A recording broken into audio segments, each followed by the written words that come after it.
Ótima tarde a todos. Neste momento, daremos início aos painéis temáticos do Seminário de Eletromobilidade.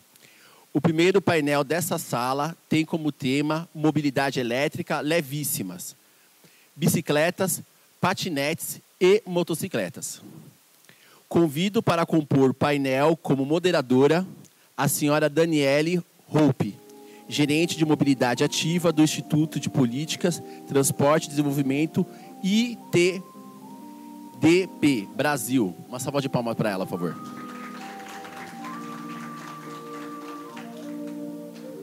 E os palestrantes, senhor Bernardo Osmar, diretor do GT de Veículos Levíssimos da ABVE, CEO da Bi Elétricas.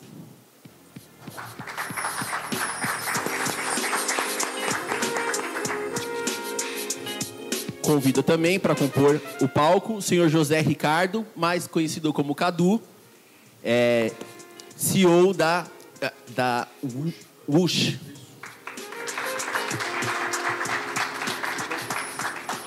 Convido também o senhor Eric Smagel, engenheiro de tráfego da JET, por gentileza.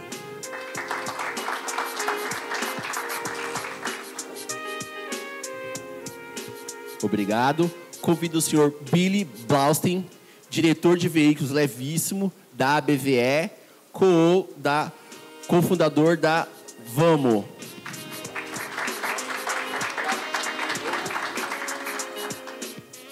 Muito obrigado. Convido também o senhor Rui Almeida, diretor e coordenador do grupo de veículos levíssimo da BVE, executivo da RIBA Brasil. Muito bem-vindo.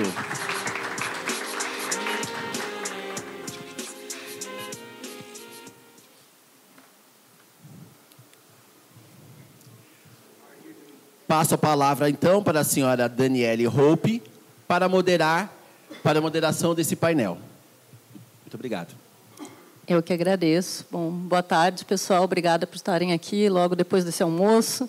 Espero que ninguém durma. A hora não rolou o café ainda, né? Então, vamos lá. Acho que a discussão vai estar bem bacana. Eu sou a Daniele, eu trabalho no Instituto de Políticas de Transporte e Desenvolvimento, que é uma organização internacional que promove a mobilidade urbana sustentável e equitativa. E hoje, o que a gente tem aqui para trazer para vocês? Né? Acho que a nossa descrição do painel é o panorama atual da integração de modos levíssimos elétricos ao sistema de mobilidade urbana e a sua contribuição à logística sustentável. Então, a gente tem aqui representantes, né, da iniciativa privada com diferentes tipos de veículos. E acho que para a gente começar essa introdução, acho que eu vou pedir para cada um deles se apresentar brevemente, apresentar a sua organização, e para a gente ter um panorama de que tipo de veículos a gente está falando, de como é que eles funcionam. A gente tem diferentes modelos de negócios aqui também representados. Então, são aí 3 minutinhos para cada um fazer uma breve apresentação, e depois a gente vai passar para um debate mais sobre desafios e benefícios, né, que esses veículos trazem para as nossas cidades e para os seus usuários. Então, vou pedir para o Bernardo começar. Eu vou marcar o tempo, tá? Como a gente tem 1 hora para bastante pessoas, eu vou ser bem chata com o tempo. E aí, depois também a gente vai abrir para, acho que, 1 ou 2 perguntas, dependendo do tempo disponível. Então, se alguém tiver aí alguma coisa em mente, já quiser ir pensando, guarde aí para o final. Então, Bernardo, por favor. Boa tarde, pessoal. Muito prazer. Me chamo Bernardo Osmar, CEO e fundador da empresa Bi Elétricas. São autopropelidos, né, elétricos voltados para micromobilidade. Já estou nesse ramo há 25 anos. Não venho do setor de micromobilidade, venho do setor de motocicletas. Comecei lá em 2000 como revendedor de marcas de motocicletas, depois criamos a nossa própria marca e pivotamos para o que a gente vai falar hoje aqui, que é a micromobilidade elétrica, no caso, que é um tema que eu gosto bastante e acho que vai ter bastante coisa bacana aí para a gente conversar. Boa tarde, pessoal. Meu nome é Cadu, eu sou o diretor de operações da WUSH Brasil. Imagino que todos vocês, ou a grande maioria, conheça a WUSH como os patinetes elétricos aí que chegaram a São Paulo desde dezembro do ano passado. Já estamos no Brasil há 2 anos e meio, né, com Florianópolis, Porto Alegre, Rio de Janeiro e São Paulo, e crescendo, sendo muito bem recebidos de volta pela população aí no Brasil. Como todo mundo sabe, os patinetes já estiveram aqui antes, né, não funcionou, e agora estamos de volta com uma proposta bastante diferente, e dessa vez chegamos para ficar. Eu acho que vale a pena destacar para vocês que a gente está trazendo para o Brasil não só um produto muito melhor do que aquele que existia aqui, como também uma experiência muito diferente. A Ush é uma empresa que hoje está presente em 70 cidades no mundo, são 320 mil patinetes, então mais de 6 anos de experiência de operação, né, e, obviamente, tudo isso gerando uma bagagem muito grande sobre aprendizados, boas práticas e o que a gente tem para trazer para o Brasil com relação aos patinetes elétricos e aos benefícios que eles podem trazer para os nossos usuários. Então, estou aqui à disposição de vocês e vamos fazer um painel diferente hoje.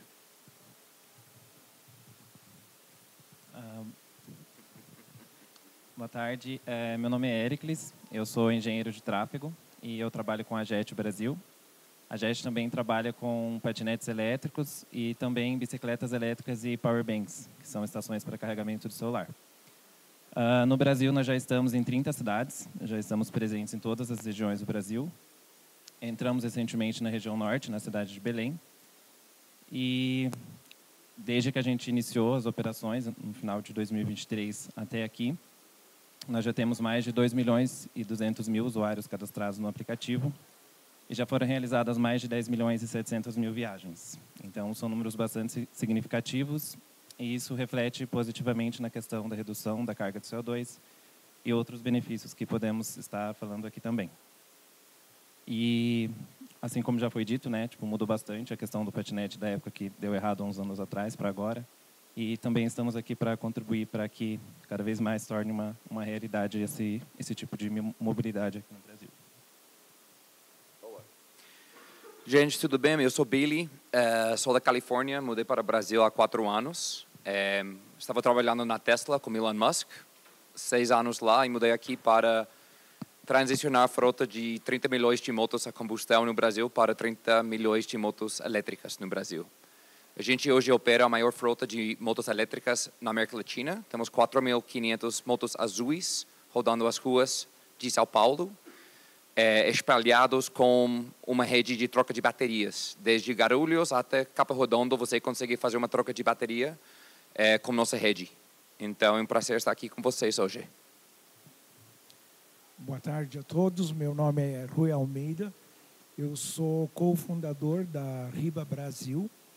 E a Riba foi uma das primeiras empresas a trazer scooters elétricas para o Brasil em 2009. Hoje nós operamos, nós já passamos por várias fases. Sendo pioneiros, a gente entendeu que num primeiro momento faríamos venda. Começamos muito cedo. E como todo iniciante, você tem que mudar e ver o que o mercado está buscando. Participamos de algumas passagens importantes e históricas, ajudamos empresas internacionais com compartilhamento de motos. A mais importante foi a Cultra, da Espanha.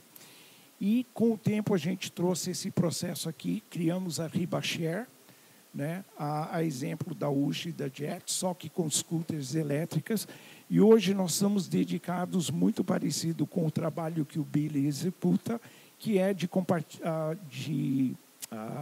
rental, de aluguel de scooters elétricas, tanto para empresas de logística, B2B, como também para usuários tipo motoboys, né, que trabalham através de plataformas. Excelente, obrigada aí pelo panorama. E vou, então, acho que começar com uma pergunta. Eu acho que a gente tem visto, né, o crescimento muito grande dessa micromobilidade, ou os levíssimos elétricos nas cidades brasileiras. E eu queria entender, na visão de vocês, o que isso traz de benefício, acho que tanto para os usuários, quem está realmente usando esse veículo, quanto para a cidade e para a mobilidade. Eu acho que a gente só vai ter que fazer uma redistribuição aí dos microfones, porque eu passei o meu, mandei o meu embora antes, eu preciso ficar com um. Então, eu acho que eu vou começar pelo Bernardo sempre, acho que começar pelas bicicletas, depois a gente seguir essa ordem durante o painel, bicicletas, patinetes e motocicletas. Então, acho que, Bernardo, palavra com você. Bom, eu acho que a micromobilidade, quando a gente fala que é uma tendência mundial e é um pouco novo aqui para o brasileiro, a gente está trazendo coisas que, por exemplo, o chinês já usa há tanto tempo. Você vai à China, você vê como é que eles usam aqueles pequenos veículos, levando o filho, né, levando a esposa, levando vários objetos. Então, isso é muito importante e é sustentável. Eu defendo muito que a micromobilidade ela é sustentável, porque ela não tira só um carro da rua. Ela dá lugar até no transporte público para uma pessoa que mora mais longe. Ou seja, a gente deve incentivar, porque a micromobilidade são aquelas pessoas que precisam rodar próximo, seja de onde moram, de onde trabalham. Então, é uma solução das cidades inteligentes. Isso é uma matéria que está sendo enfrentada em qualquer cidade, grande capital do mundo. Precisa ser encarado com seriedade. Ela traz desafios logísticos que normalmente estão ligados à municipalidade. São desafios que a gente tem que pensar junto, que precisa ser visto mesmo como uma verdadeira solução, uma coisa que não tem como a gente voltar atrás. Mas eu acho que a gente está num momento ótimo para isso e está aqui discutindo e pensando cada vez mais em soluções para isso, vai transformando a gente cada vez mais profissional como cidadãos e como até olhando pelo viés público, né, o viés da municipalidade. Então, é basicamente isso. Pode passar para o Cadu a visão aí sobre os patinetes. A nossa visão é muito simples. A nossa visão é qualidade de vida. Né? O que os patinetes elétricos trazem para as grandes cidades, dentro do conceito de cidades inteligentes, é qualidade de vida para as pessoas. Quando a gente fala em qualidade de vida, a gente engloba aquilo que, como Bernardo, né? Bernardo já colocou aqui, é o literal ganha-ganha. Todo mundo ganha com a mobilidade elétrica ou com a micromobilidade elétrica. O meio ambiente ganha, a gente tem redução significativa de emissão de CO2. As pessoas ganham porque ficam menos tempo do seu dia paradas no trânsito. O que significa isso? Ganho financeiro, ganho econômico, redução de estresse, melhoria de qualidade de vida, mais tempo de vida na sua família, na sua casa, sendo produtivo no seu trabalho.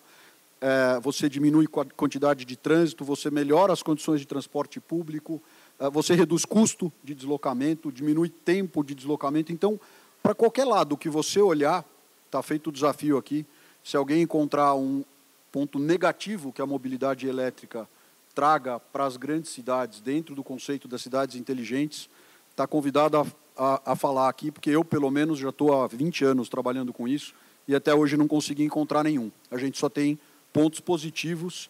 Claro que tem os aspectos de segurança, tem os aspectos de educação da população para a correta utilização, tem os aspectos de trabalhar junto com os órgãos públicos para que essa mobilidade não atrapalhe os outros modais de transporte da cidade, né, que seja feito de forma organizada, de forma que atenda às regulamentações existentes. Então, tudo isso é importante, mas, em geral, é ganho para todo mundo. Excelente, obrigada. Como ele comentou aqui, né, eu acho que essa questão da micromobilidade tem benefício tanto para os usuários quanto para as cidades. Para os usuários, eles vão ter uma diminuição no tempo de deslocamento, né, principalmente em grandes cidades. Eu sou usuário dos patinetes, eu moro em Balneário Camboriú, então eu acabo que eu saio de um ponto ao outro, eu chego muito mais rápido do que se eu fosse utilizar o carro. E também para as cidades tem a questão da redução da emissão dos poluentes e também da qualidade sonora, né? Tem essa questão de não emitir ruídos e contribuir para essa questão de poluição sonora também. No caso das bicicletas elétricas, também tem a vantagem de ser uma mobilidade ativa. E isso pode até repercutir também na questão de saúde pública. E são os benefícios para as cidades também. E basicamente isso, assim, mais de vantagens. E também tem a questão que eu acho que tem os desafios, né, que são a questão de regularizar isso com os municípios. A gente precisa ampliar essa malha, né, ter mais pontos de estações para que realmente o uso torne-se realmente vantajoso, né? Então tem essa dificuldade e outra questão, né? A cidade tem que melhorar a infraestrutura viária. A maioria das cidades do Brasil tem poucas infraestrutura nesse sentido, são poucas ciclovias, poucas ciclofaixas, ciclorotas também. Então eu vejo que esses modais funcionam muito bem em cidades que são preparadas para isso. E o usuário ele vai se sentir à vontade para usar o patinete se ele se sentir seguro, se tiver uma pista própria para isso, né? Que são esses espaços cicloviários. Uma outra questão que eu também considero um desafio é a questão da educação para o trânsito. Então, no Brasil, a gente sabe, é complicado o comportamento do brasileiro, tanto com o carro. Então, a gente tem infrações todo dia, acidentes todos os dias. Então, realmente, o brasileiro tem... às vezes, ele conhece a regra, sabe que está fazendo errado e continua fazendo. Então, isso acontece em todos os modais. Então, acho que tem que ter também... incluir, né, a micromobilidade também em conteúdo de educação para o trânsito, tanto... talvez em escola de formação de condutores ou em manuais do CONTRAN também, a nível nacional, assim, começar a incluir a micromobilidade nesses conteúdos para que torne uma realidade. E conforme vai ampliando isso, né, essa abrangência do uso dos patinetes em mais cidades e em maior quantidade dentro de cada cidade, isso repercute bastante na questão ambiental, que representa essa redução da carga de CO2 que a gente já comentou. Obrigada, Ericles. Billy, se puder trazer aí um pouco dos benefícios e aí, então, da questão da motocicleta. Sim, motoelétrica, sim, exato. Eu tenho 4 razões motoelétrica. Meio ambiente, o motor de uma moto é muito pior que o motor de um carro. 1 litro de gasolina no motor de uma moto emite 4 vezes os gases de efeito estufa que o motor de um carro. Porque não tem catalytic converter, não tem várias coisas no motor, os padrões de limpeza que os carros têm. O motor combustão Honda CG não tem. Então, emite muito menos. Número 2, economia. Nosso cliente-alvo é o motoboy, o cara que mora em Itaquera, anda para a metade da cidade, passa o dia inteiro dirigindo, volta para casa, faz 150 km por dia no correio dele. Esse cara vai economizar 30%, 40% rodando de moto elétrica. Então, enquanto ele está contaminando menos, está colocando mais dinheiro na bolsa dele para levar para a família dele. Terceira coisa, segurança. Nossas motos, máximo velocidade é 95 km por hora. Então, você vai ter uma cidade muito mais segura, com muito menos pessoas morrendo em cima da moto. E a quarta razão que tenho é barulho. Acho que muitas pessoas que moram na cidade de São Paulo estão preocupados com o volume dos motores fora, às 11, 10 da noite, entregando um happy, comidinho, o que for, para o cara ao lado de você fazendo festa. Você já tem uma festa do vizinho, você não quer escutar o motor também na rua. Então, com moto elétrica, você não tem esse barulho. Bom, o último é sempre o pior, né? Mas eu concordo com o que foi colocado aqui e eu gostaria de agregar algumas coisas. Eu sou uma pessoa que anda de moto ou 2 rodas desde muito pequeno. E, logicamente, isso me faz um pouco tendencioso. Mas, se a gente analisar as dificuldades que nós temos em grandes cidades como São Paulo, onde você não tem uma malha viária que é amigável, ou seja, você não tem malha viária suficiente para levar as pessoas de casa ao trabalho, né? O que força eles a andarem em um trânsito extremamente pesado. Não temos uma infraestrutura pública, transporte pública, que dê conta desse fluxo de pessoas se movimentando numa cidade gigante como São Paulo. E aí você fica, para andar 8 quilômetros, 1 hora, 1h30 aqui dentro de São Paulo. Então, não faz sentido nenhum. Segunda coisa, se você observar, a maioria dos carros, né, um carro comum médio pesando 1.500, 1.600 quilos, transportando uma única pessoa de 75 quilos. Né? Não faz sentido nenhum.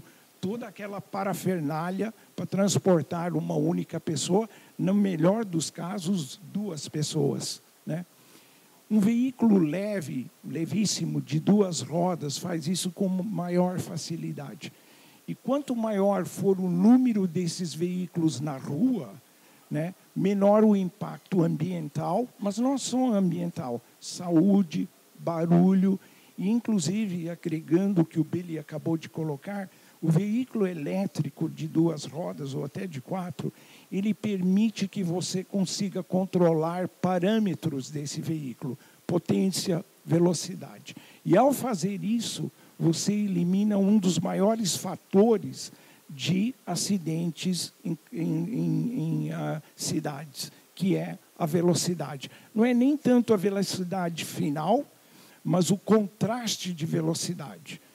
Numa cidade que permite que você trafegue no corredor, onde você tem um veículo se movimentando, pode ser a 50 km por hora, e o outro está parado, e esse parado vai mudar de faixa, a moto que está no corredor não consegue parar. Então, ao controlar a velocidade, você consegue diminuir bastante esses impactos, além de, logicamente, o impacto ambiental, que não é só poluição de gases, mas especialmente sonora. Excelente, acho que vocês tocaram em pontos aí importantes e já trouxeram um pouco, acho que, da próxima discussão, que era entender o que são os desafios, né, que esses veículos impõem e o que a gente pode fazer para melhorar tanto questões da circulação, o que a gente precisa, como é que a gente pode repensar a cidade em termos de infraestrutura, em termos de gestão, para acomodar esses novos modos de deslocamento. Eu acho que é importante falar também, acho que do espaço, né, que eles ocupam como benefício. Acho que a nossa cidade, o nosso espaço público, a rua é nosso espaço público e ele é muito limitado, então acho que isso está muito conectado com essa agilidade dos modos, né? Então acho que é legal trazer isso também. E eu acho que eu vou pedir para te continuar conversando, então aí falando, já que você tocou no ponto da segurança no trânsito, o que a gente pode fazer para melhorar? Vocês falaram da redução de velocidade, que eu acho que é um ponto. E em termos de regulação, para receber esses veículos na cidade, o que a gente poderia discutir? O que a gente precisa discutir? Quais são os desafios latentes que precisam, acho que, de uma articulação com a sociedade, com governos, para que a gente melhore essas condições? Quando você pensa no veículo elétrico e pensa em infraestrutura, a primeira coisa que vem na cabeça é como é que eu aumento a autonomia do veículo. Mas não é só isso. É muito a parte veicular, né? De estradas, de vias e de artérias. As faixas azuis que foram colocadas recentemente aqui em São Paulo agregaram aí muito. E você vê que, na verdade, você tem uma faixa que mal cabe a moto. A largura deve dar 1 metro, mais ou menos, o guidão de uma moto comum, 740 milímetros. Praticamente ocupa aquela faixa inteira, né? No meu entender, e no nosso entender na RIBA, porque a gente valoriza a vida, essas faixas deveriam ser aumentadas. Na verdade, é você abrir mão de uma faixa hoje de um carro, uma 23 de maio que tem 3 faixas, e dar uma dessas faixas para que o veículo possa utilizar. Não só veículo de 2 rodas, nós temos que pensar também em veículos de 3 rodas, que podem muito bem não só transportar transportar carga, como também transportar pessoas. A gente não faz uso, por exemplo, de um triciclo como um formato de táxi. Essa seria uma das formas. Eu acho que São Paulo está perdendo uma oportunidade muito legal. A coisa que mais gostaria de fazer Uber e 99 hoje é legalizar mototáxi em São Paulo. Eu acho que um jeito de São Paulo virar mais rico e transformar a mobilidade elétrica para todo mundo de São Paulo é legalizar e colocar um imposto em cima de cada viagem e passar esse dinheiro para fornecer mais espaços para reduzir o custo de operar um veículo elétrico dentro da cidade. O maior mercado de 99 Uber no mundo é São Paulo, por número de trips que eles façam. Você vai trazer muito dinheiro para as pessoas que moram na periferia, você vai trazer muito valor para os passageiros que querem fazer mototáxi e não querem andar de metro, e a cidade tem potencial de ganhar muito dinheiro. Então, ganha ao longo do caminho. Então, eu faria isso, eu legalizaria mototáxi, eu coloquei imposto para a cidade em cima. Talvez você fala somente moto elétrica, pode fazer mototáxi dentro da cidade, e passaria o dinheiro para a mobilidade elétrica na cidade. Muito bom. No caso dessa questão de segurança, como eu já disse, a principal questão é investir, né, os municípios investirem nessa questão de infraestrutura cicloviária. E também, para fazer sentido o uso desses modais, dos patinetes, eu acho que a cidade tinha que organizar mais essa questão da distribuição dos pontos, porque às vezes aprova a estação, né? Como engenheiro de tráfego eu trabalho aprovando os projetos aqui na CET, então a gente aprova alguns projetos, daí tem um certo tempo de aprovação, né, da parte deles também, e acaba que ficam pontos muito longes ou não tem muita conexão entre eles. Então eu acho que é muito importante investir nesse sentido. E com relação aos usuários que nós temos dos patinetes, tem usuários comuns, né, que utilizam para ir de casa para o trabalho, de casa para a faculdade, enfim. Tem a primeira e última milha também, que são as conexões ali com as estações de metrô e de ônibus. E também tem uma questão, né, uma terceira possibilidade que já acontece com as nossas bicicletas e patinetes elétricos em Sorocaba, em Belém e em Aracaju, que os próprios agentes de segurança pública, como agentes de trânsito e guarda civil, eles utilizam os patinetes e as bicicletas para poder fazer as suas atividades no dia a dia.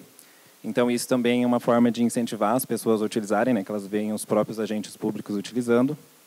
E como são veículos pequenos, né, tanto as bicicletas como os patinetes, esses agentes conseguem acessar áreas que eles não conseguiriam acessar utilizando um carro, por exemplo. E é isso. Bom, eu queria começar trazendo um ponto aqui que a gente vê como muito recorrente em todas as matérias, está muito em voga a questão dos patinetes elétricos, muitas matérias sendo publicadas nos meios impressos, televisão e etc., e a gente ouve muito as pessoas pedirem regulamentação.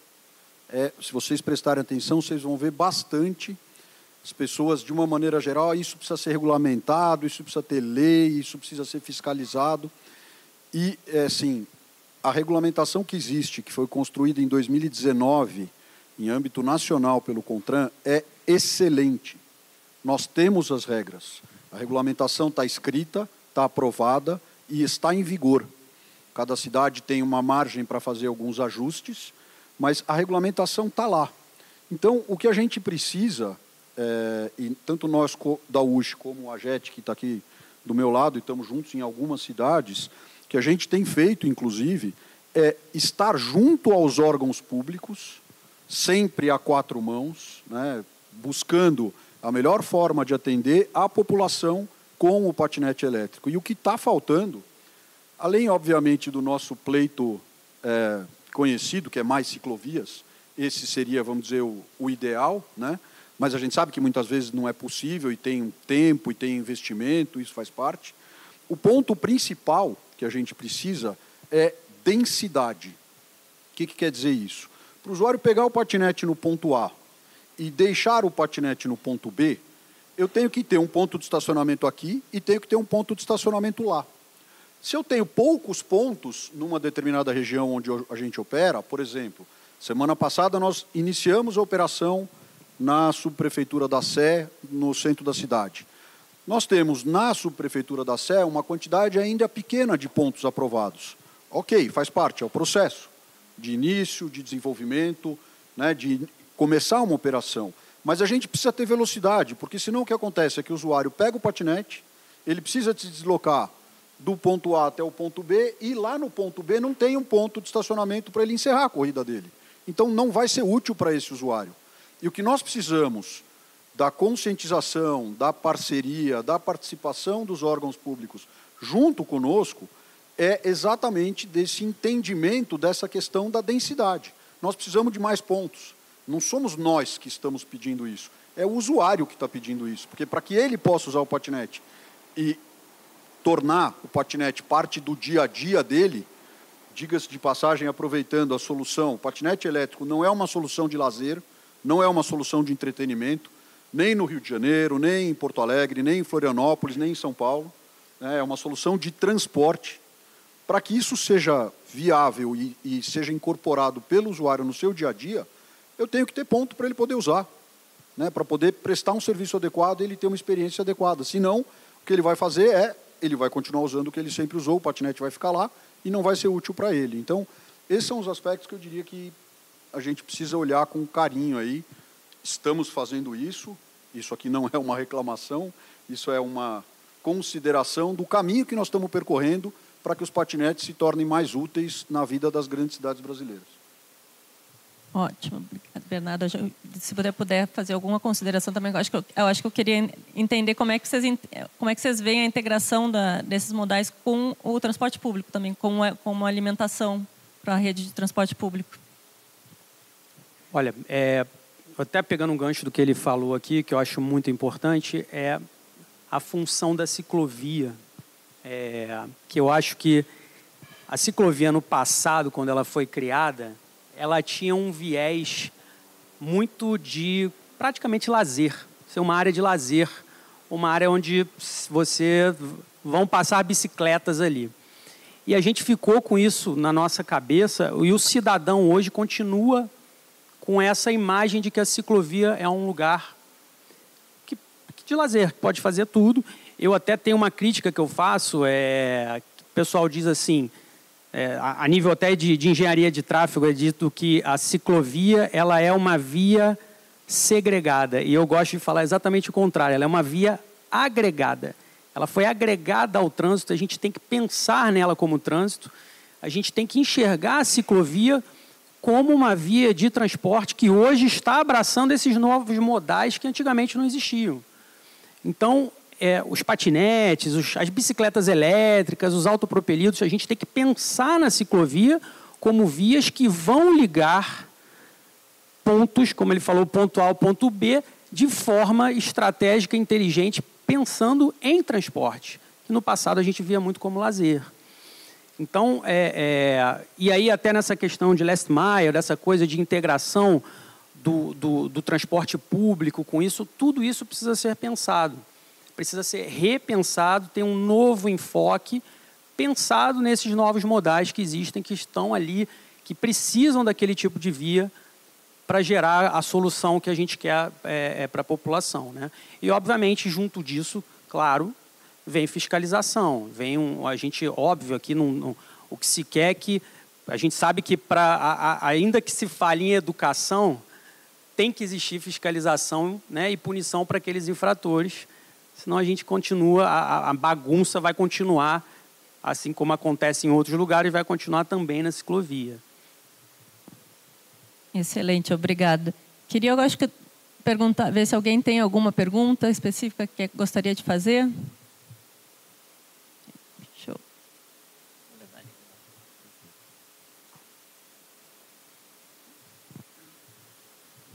Boa tarde. Queria ouvir um pouco vocês sobre uma questão sobre modais leves, que é em relação à autonomia, né? A gente vê muita discussão sobre infraestrutura de recarga para carro, mas não se ouve muito sobre, assim, existe como vocês veem o futuro da expansão de uma eventual rede de recarga, por exemplo, para autopropelidos ou para motocicletas, se o swap é o futuro, ou se vocês enxergam algum outro tipo de alternativa, ou se está fora da preocupação de vocês nesse momento.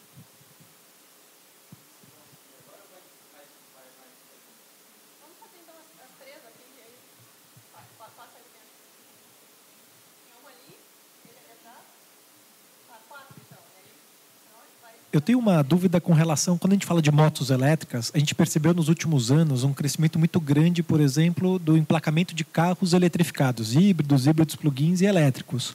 Mas apesar de todas essas vantagens da moto elétrica, a gente não vê esse crescimento nessa mesma proporção aqui no Brasil. Eu queria que vocês falassem um pouquinho o porquê disso e o que pode ser feito para a gente acelerar um pouco mais a participação das motos elétricas no mercado.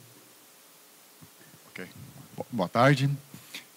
Hoje nós temos bicicletas elétricas, patinetes elétricas, claro, motos elétricas, mas um ponto que me preocupa bastante é a parte do fim da vida útil da bateria desses equipamentos.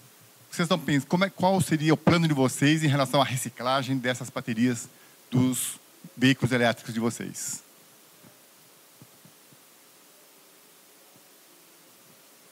Pessoal, eu queria pedir se vocês puderem comentar sobre 2 pontos super rápido. Um sobre a regulamentação. Se está super claro para todos os players realmente qual modelo de modal que pode rodar em ciclofaixa, em ciclovia, a questão do autopropelido, se ele pode, se não pode, com um acelerador de botão, por exemplo. E sobre barreiras que vocês enxergam hoje para a integração multimodal mesmo com a cidade, por exemplo, de poder desbloquear um patinete com um bilhete único, né, para o cidadão estar realmente integrado à malha pública. Seguimos como? Todo mundo vai falando? Tudo bem, gente. Boa tarde. A minha dúvida é relacionada ao último tema que vocês debateram, que foi essa questão da segurança, mas aí pensando não tanto na segurança do usuário, seja da bicicleta, seja do patinete, mas na do pedestre. Existe algum tipo de forma que vocês acreditam de fiscalizar e de regulamentar a condução dos ciclistas, das pessoas que usam patinete, para de fato elas seguirem assim, a legislação de trânsito? Porque hoje em dia, pensando em bicicleta mesmo movida a energia humana, né? Boa parte dos ciclistas não respeita a mão da faixa, não respeita sinal, então alguma forma talvez de cadastro desses equipamentos e alguma forma de fiscalização?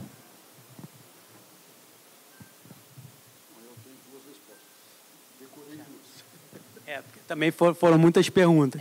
Exato. Agora eu acho que não todos, eu responder todas, eu acho que não é viável, mas eu acho que você quer responder alguma? Eu posso fazer o seguinte, vamos falar um pouquinho. Vamos deixar voluntário. Eu vou responder a sua pergunta e a outra pergunta sobre legislação.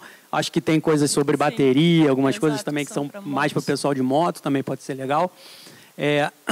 Primeiro, que você falou com a questão de regulamentação, a gente tem uma resolução que foi agora do CONTRAN em 2023, foi um passo muito assertivo do CONTRAN, que limitou e deixou bem claro as divisões entre os equipamentos. Mas eu acho que o mais importante de tudo foi que ele estabeleceu um limite de velocidade para esses autopropelidos e bicicletas elétricas. Esse passo que ele deu foi muito importante, porque eu acho que é o que dá mais segurança, tá? Deu a velocidade máxima de 32 km por hora. É uma velocidade que você também, numa bicicleta de passeio comum, você atinge com uma certa facilidade.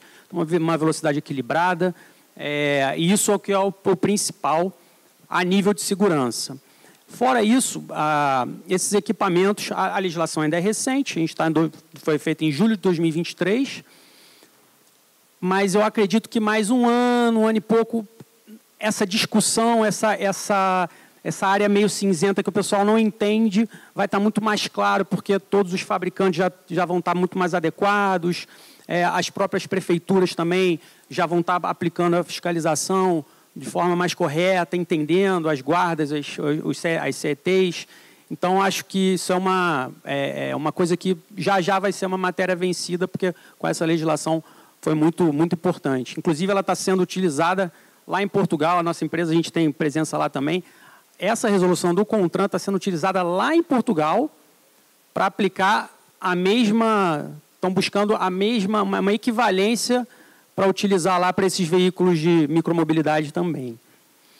E a sua pergunta, que você fala bastante aí sobre educação e sobre como fiscalizar, né, também. Eu sou da política que eu acho que só existe essa fiscalização se não houver algum tipo de punição.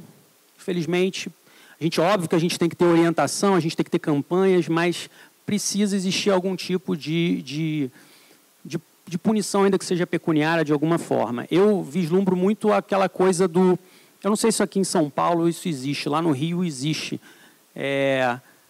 O guarda que, se você o cachorrinho fizer cocô fora na rua, você não catar, vem o guarda e te multa na hora. Pega o seu CPF ali e te aplica uma multa. Isso é uma possibilidade. Isso acontece em alguns países da Europa também. Eu não acho que a gente ir para linhas de licenciamento, linhas de burocratizar os veículos em si, eu não acho que isso ajudaria. Eu acho que isso, na verdade, afastaria, dificultaria ainda mais o acesso. Mas eu acho que sim, a gente tem que ter algum tipo de fiscalização mais efetiva no sentido de se fazer cumprir as normas. Que eu acho que não é só um problema do nosso trânsito, não, acho que é um problema de tudo. Hoje no Brasil é a questão de punibilidade das coisas, né? Bom, vamos então começar com a questão das baterias, pergunta do senhor. Nós somos jovens ainda aqui no Brasil. As nossas baterias dos nossos patinetes são produzidas para durar, em média, 5 anos. E nenhum de nós ainda tem 5 anos de operação no Brasil. Então, ainda não temos a preocupação com descarte. Dito isso, no ano passado nós tivemos uma enchente em Porto Alegre. Todo mundo acompanhou. E nós ficamos literalmente embaixo d'água, com uma quantidade grande de patinetes nossos, submerso inteiro. E nós tivemos 320 baterias que foram totalmente perdidas por conta dessas enchentes. Então, nós fomos obrigados a passar pelo processo de saber o que fazer aqui no Brasil especificamente, porque lá na Europa existem os protocolos que já são há muitos anos adotados. E o que nós fizemos foi ir atrás de empresas aqui no Brasil que se proponham a trabalhar com a questão de recuperação, reciclagem e destino final dessas baterias. E, para nossa surpresa, existem, nós achamos pelo menos, 3 empresas aqui no Brasil que fazem isso.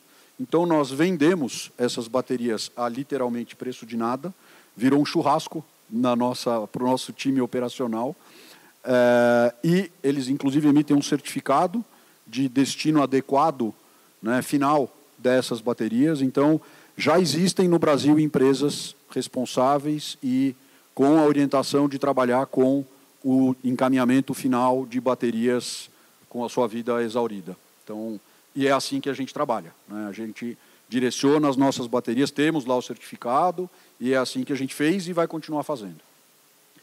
Sobre a questão legislação, diferente das bicicletas, os patinetes também têm um limite de velocidade permitido, que é 20 km por hora.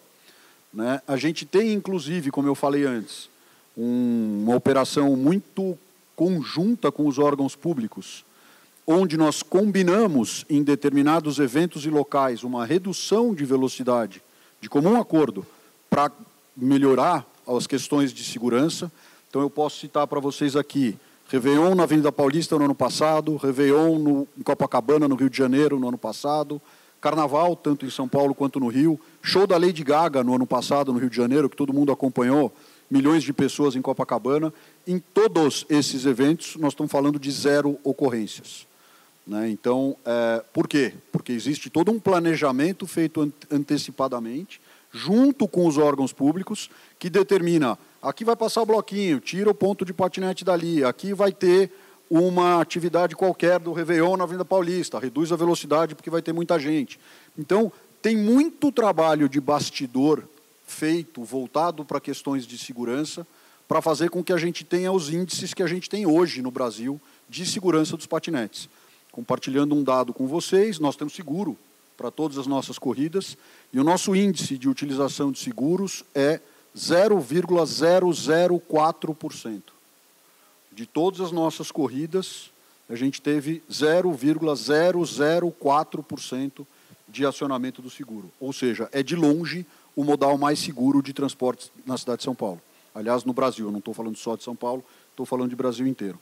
Então, essa questão de velocidade controlada, regras de segurança muito claramente estabelecidas, cumprimento das regras, atuação junto com os órgãos públicos, CET envolvido, polícia de trânsito envolvida, ações de conscientização, de educação, a gente faz frequentemente em todas as nossas cidades, nós fazemos, a JET também faz, fundamental para que a gente possa educar a população a usar adequadamente os patinetes.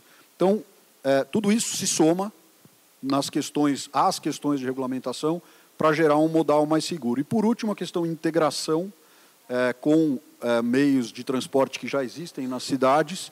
Nós estamos, nesse exato momento, construindo com algumas prefeituras exatamente a integração do cartão de mobilidade com o patinete, ou seja, o usuário usou um cartão no ônibus para se deslocar da residência dele até de metrô, por exemplo, até o metrô aqui na Faria Lima.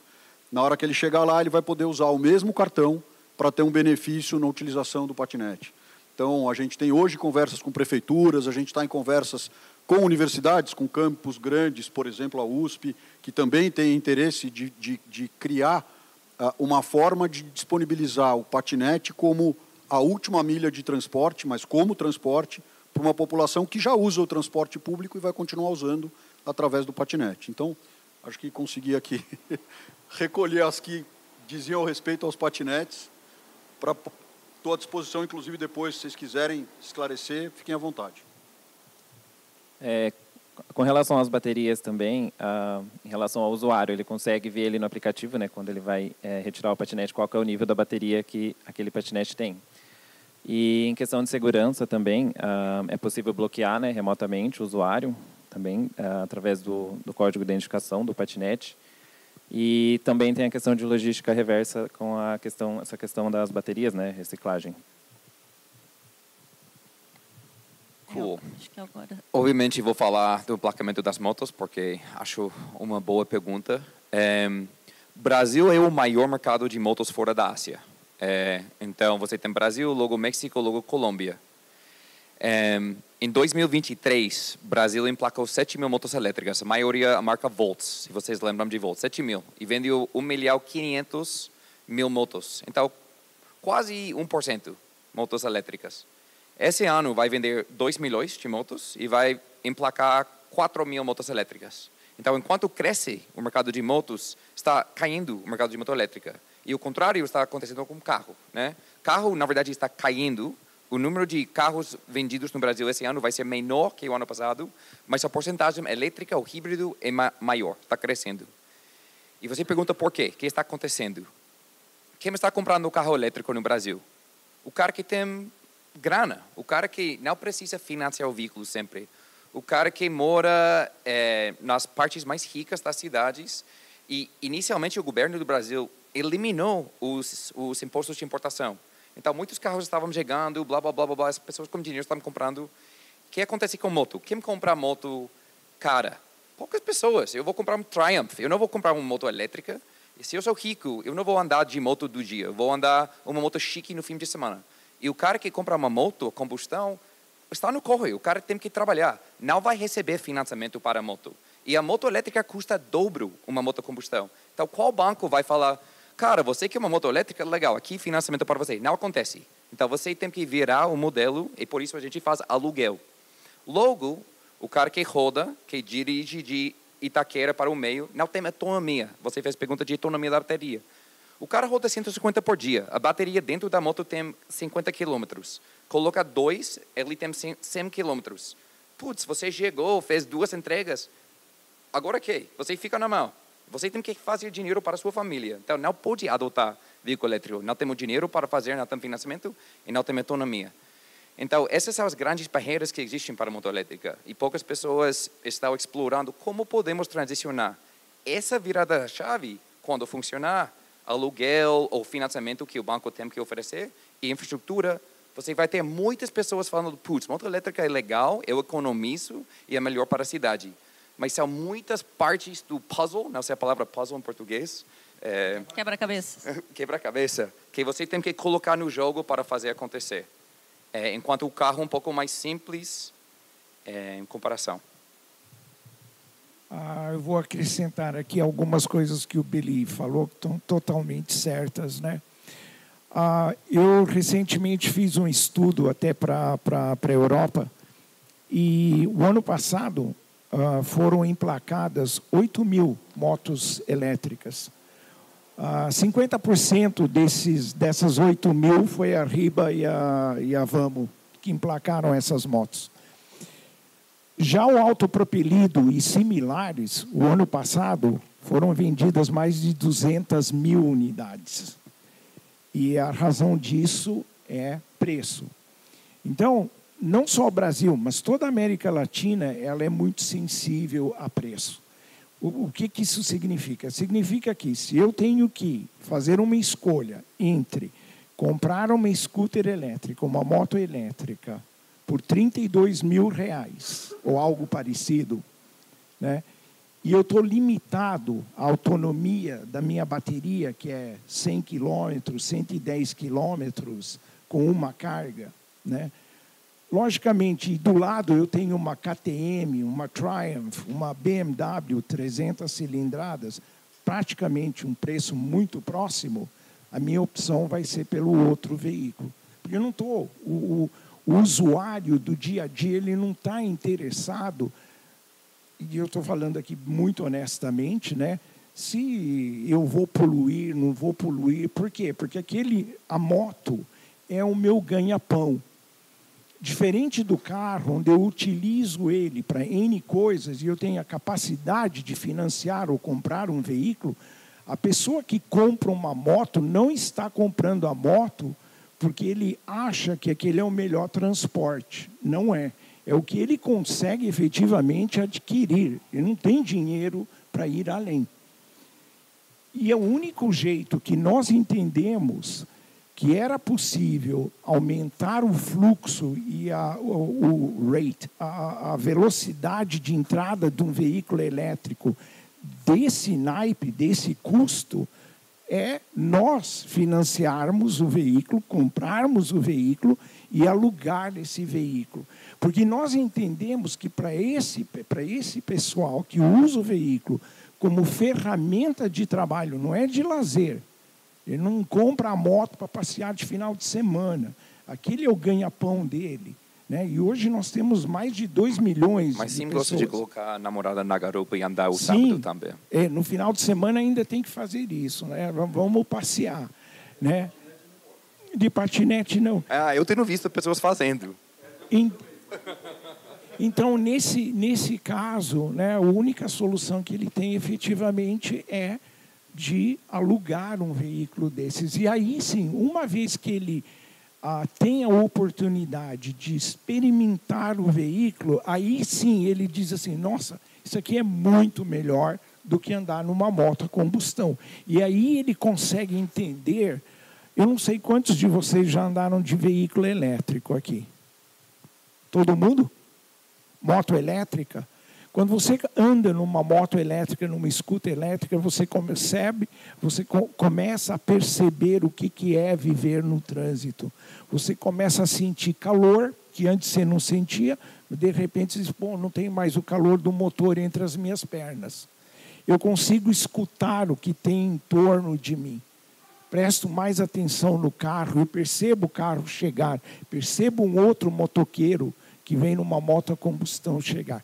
Então, basicamente, a razão de não conseguir emplacar é porque o cara não tem dinheiro para comprar. E ele depende de empresas como a Vamo, a Riba, para ter acesso a um veículo que ele não teria condições. Uma outra coisa, eu não sei se vocês sabem, 70% das pessoas que vão tentar financiar uma moto voltam para casa com a mão no bolso. Não consegue crédito para comprar a moto. E aí que entra uma empresa como a Vamo, como a Riba, como a Motu, né, que permite com que essas pessoas tenham acesso. E o autopropelido, que é um dos veículos que o Bernardo comercializa, ele abre portas, inclusive, para aqueles que estão entrando no mercado e não têm condições nem de ter dinheiro para tirar uma CNH tipo A. E um autopropelido entra nessa situação para dar condições a ele trabalhar. Estamos falando de pessoas que esse é o ganha-pão deles. Eles não fazem isso por lazer. Pessoal, acho que a discussão está excelente. A gente precisaria, acho que, de um painel para cada um desses tópicos. Eu tenho, acho que, muito assunto, mas o nosso tempo está encerrado ou encerrando. Acho que talvez a gente tenha... Fechou, né, já, né? Sim. Se tiver algum... Ou alguém quer fazer algum comentário final, alguma coisa que gostaria de complementar. Porque eu estou muito satisfeita com a discussão. Acho que é isso. Cada assunto poderia durar 1 hora. A gente tem uma gama aqui tanto de veículos, quanto de modelos de negócio, quanto de benefícios e também dos desafios para tratar. Acho que a gente conseguiu dar um panorama geral. Seria legal ter um painel para cada veículo. Mas, por hoje, estamos, então, acho que considerando encerrado. Obrigada pela presença de vocês. E obrigada aos painelistas também. Obrigado. Obrigado.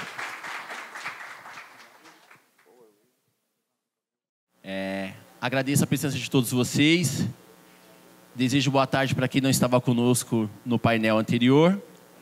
Daremos início neste momento ao último painel dessa sala, que tem como tema eletromobilidade, segurança nas edificações. Convido para compor o painel como moderador o senhor Clemente Gauer, coordenador da GSCC Network, por favor. Uma salva de palmas para ele, por favor.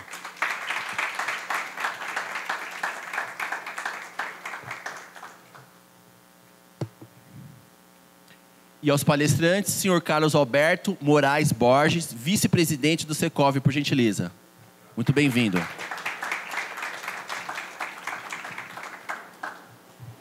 Convido também o senhor Lauro Ladeia, coordenador do Grupo de Sistemas Predial do Comitê de Tecnologia e Qualidade da Seduscom e diretor técnico da Tegra.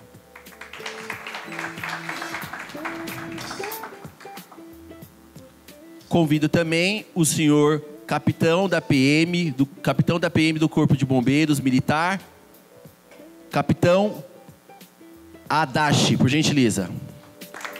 Bem-vindo, capitão Adachi. Obrigado. Bora lá.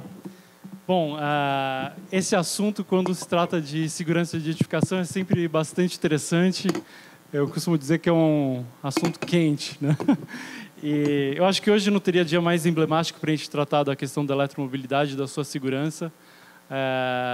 Ontem eu passei por uma situação bastante adversa. Eu moro no interior de São Paulo. A gente teve uma rajada de vento bastante forte na região ali de Botucatu, de 116 km por hora. Faltou 4 km por hora para ser caracterizada como furacão. Muitas casas da região que eu moro perderam telhado, ainda estão todas sem energia elétrica, sem água, sem celular e sem internet. E nesse momento que a gente fala de uma clara alteração do nosso clima, falar também de descarbonização é muito importante. Então, eu estou numa região do agro, né, que vem sendo tremendamente impactada pela mudança do clima. Só para vocês terem uma ideia, a qualidade da colheita da cana esse ano caiu 10%, o ATR, né, que é a quantidade de açúcares recuperáveis na cana, caiu em 10% e também caiu em 10% a colheita da própria cana. Então, isso evidencia que até mesmo os setores de descarbonização, como biocombustíveis, estão sendo impactados pela alteração do nosso clima. E quando a gente fala, no caso específico, da mudança climática e da descarbonização do transporte, eu também tive a feliz coincidência de estar na Noruega justamente tratando desse tema, quando o Corpo de Bombeiros do Estado de São Paulo fez a consulta pública sobre as estações de recarga e a segurança das estações de recarga nas garagens, justamente quando eu estava tratando desse assunto na Noruega. Então, eu tive a feliz honra de poder compor a liderança da agenda de segurança da BVE, a convite do presidente da BVE, Ricardo Bastos, e então iniciamos uma troca muito interessante entre Noruega, Brasil e também o Corpo de Bombeiros do Estado de São Paulo.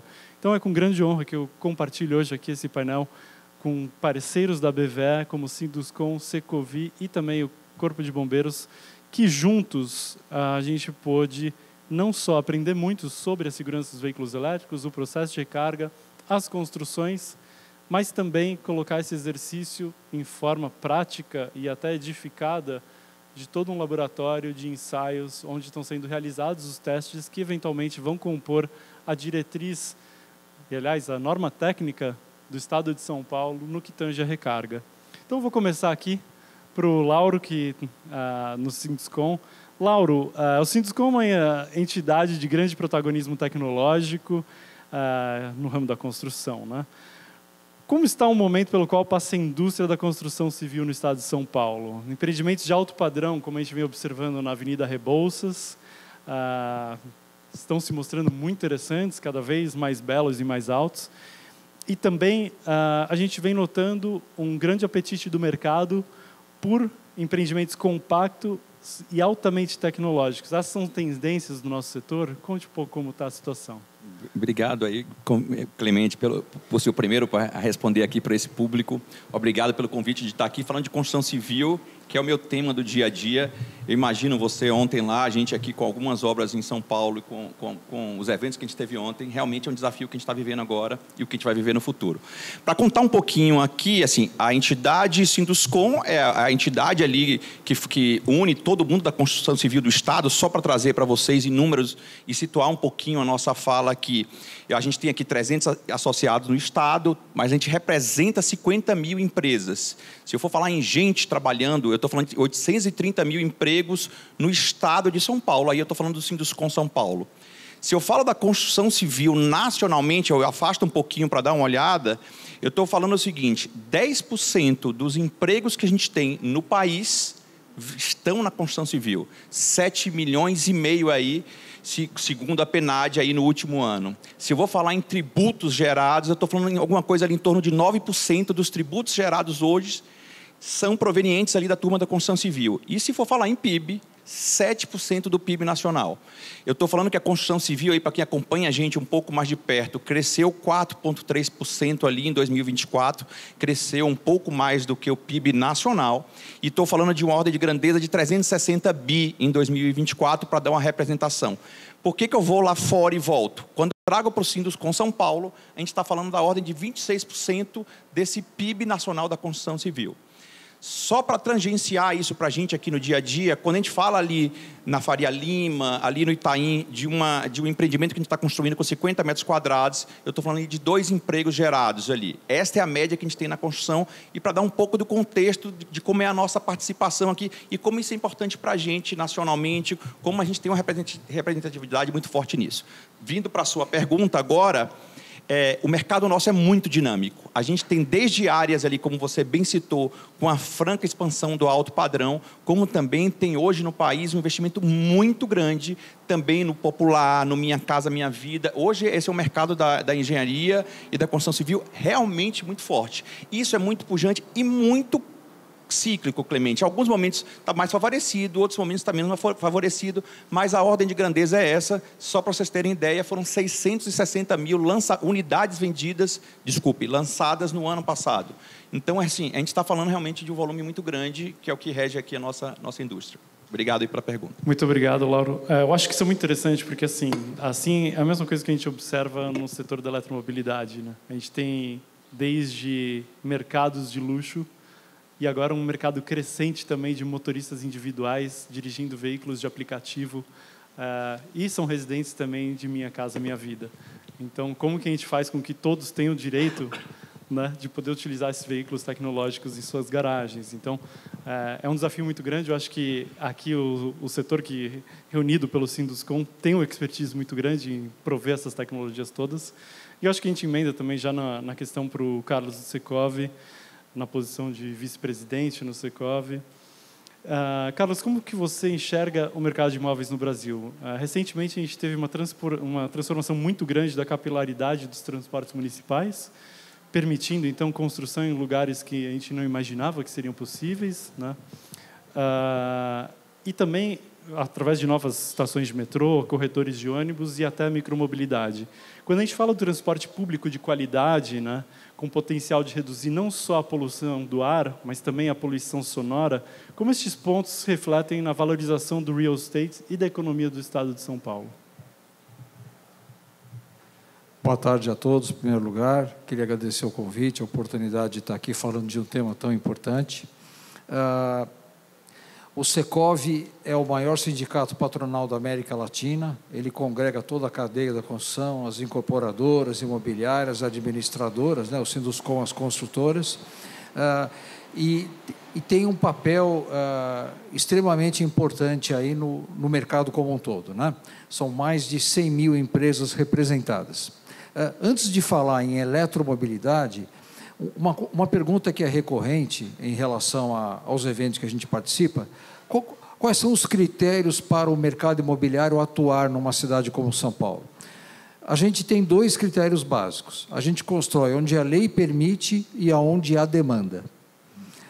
Aonde a lei permite e não há demanda, a gente não constrói. Se a lei não permite a demanda, a gente também não constrói, né? E aí, naturalmente, se a gente for pensar em demanda, a gente está falando em sociedade. A sociedade quer morar, quer trabalhar em algum lugar. E quando a gente fala em poder público e legislação, a gente está pensando em indução de comportamento, de ocupação de espaço.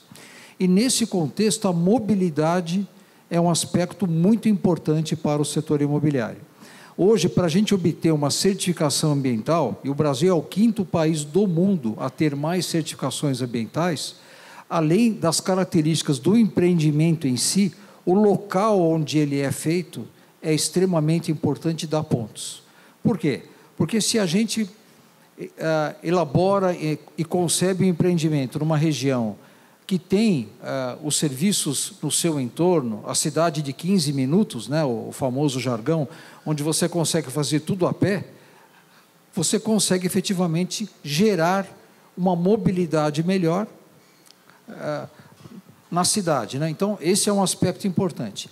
E o segundo aspecto que entrou muito forte é a sustentabilidade, e a vertente principal hoje da sustentabilidade é o rumo à economia de baixo carbono, né? Então, talvez seja o tema que a atual geração que está vivendo hoje na Terra talvez tenha a maior responsabilidade nesse momento em relação ao guarda-chuva de sustentabilidade de uma forma global. Então, essas duas questões, mobilidade e sustentabilidade, expressa especialmente no caminhamento em relação a uma economia de baixo carbono, elas aterrissam na eletromobilidade, né? Então, quando nós, do Secov, tomamos conhecimento em abril de 2024, né, da consulta pública feita através do Corpo de Bombeiros para a gente avançar nas questões relacionadas à segurança em subsolos decorrentes de carros elétricos, esse é um tema extremamente importante para nós,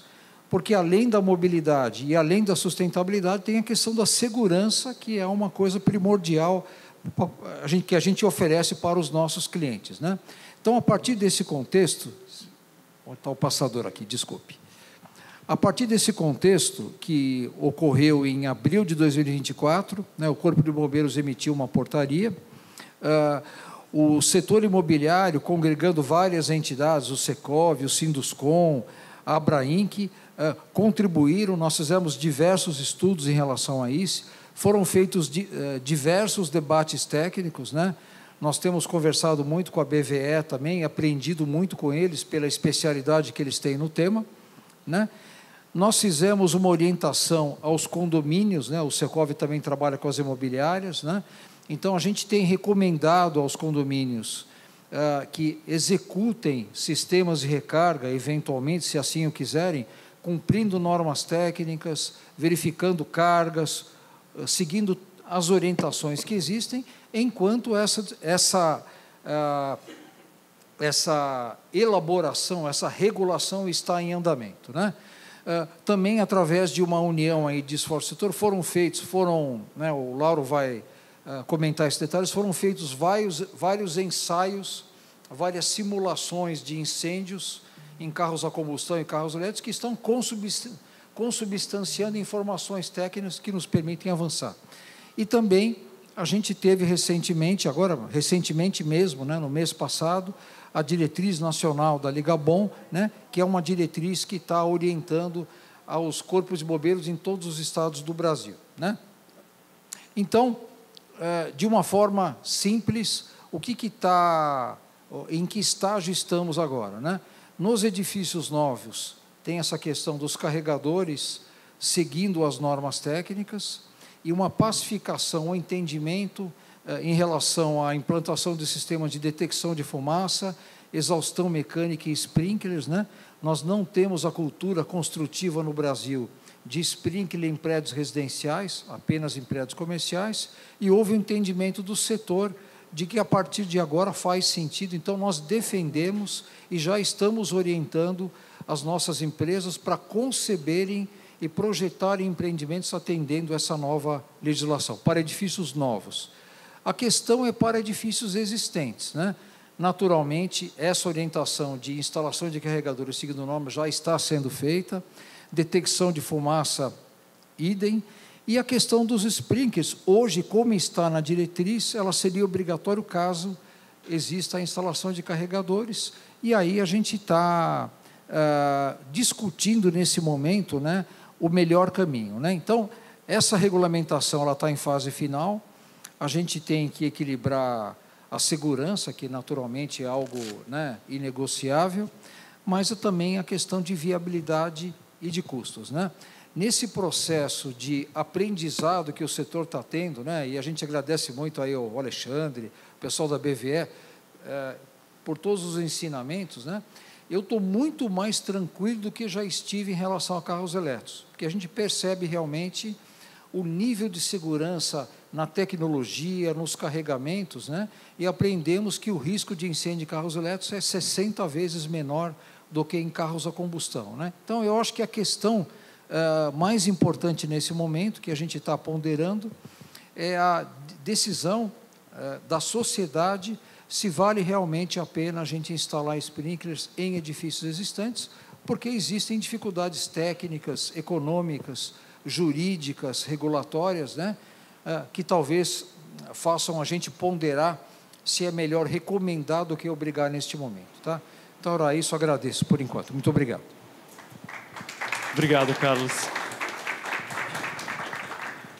A gente fez eu acho que a gente conclui aqui, praticamente, a gente está trabalhando juntos, eu acho que as três partes, 2 anos e pouco, né? Chegamos, eu acho que de forma intensa, 1 ano e meio, mas a gente não pode deixar de, talvez, trazer uma das partes mais elementares aqui, especialmente para a sociedade. Eu tenho que compartilhar que eu já fui resgatado por bombeiros 2 vezes na vida. Uma vez no desabamento em Moema, bem curiosa história. Fui literalmente tirado dos escombros por os bombeiros, com ferimentos, etc. E a segunda vez ontem, onde eles conseguiram abrir o nosso caminho para sair do bairro que tinha sido totalmente fechado por árvores que fecharam as vias, né? Então, Capitão Adachi, o Corpo de Bombeiros do Estado de São Paulo é motivo de muito orgulho e prestígio para todos os paulistas, inclusive para os brasileiros. O protagonismo da corporação dispensa qualquer tipo de apresentação, acho que todo mundo reconhece isso. Inclusive, em viagens ao exterior, né, o tenente-coronel Max Schroeder e o major Ronaldo compartilharam que a eficiência da corporação paulista supera, por brigadista, inclusive, a eficiência das corporações que tem na China e, inclusive, nos Estados Unidos, né? Então, a quantidade de atendimento em São Paulo parece que é uma coisa sem precedentes, né?